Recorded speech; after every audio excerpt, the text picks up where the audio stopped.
రాత్రి సమయాల్లో తల్లిదండ్రులు తెలియకుండా ఎవరితో మాట్లాడుతున్నావు, ఇది తప్పని ముమ్మాటికి నీకు తెలుసు, మరి ఎందుకు ఆ పని చేస్తున్నావు?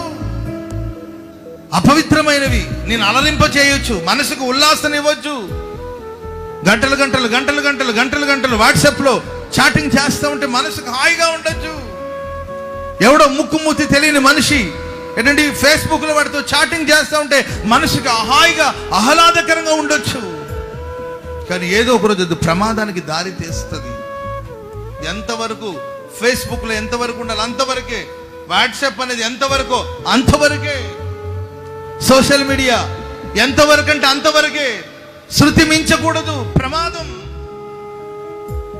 ప్రపంచమంతా చాటి చెప్తుండండి, దాంట్లో చిక్కుకున్న వాళ్ళు, దాంట్లో ఇరుక్కున్న వాళ్ళు ఎంత నష్టపోతున్నారో, ఎలా మోసపోతున్నారో, జీవితాలు ఎలా బజార్లో పడుతుందో అంతా చెప్తున్నప్పటికీ తెగించి సాహసించి కొంతమంది అలాంటి ఏంటంటే దూషణకరమైన కార్యక్రమాలు పడిపోయి చేతులు కాలిన తర్వాత ఆకులు పట్టుకుంటే ప్రయోజనం ఉండదు. జీవితం శాపంగా మారిన తర్వాత నువ్వు కన్నీళ్ళు పెట్టుకునే ప్రయోజనం ఉండదండి. ఈ లోపల జరిగే నష్టం జరిగిపోయి ఉంటుంది.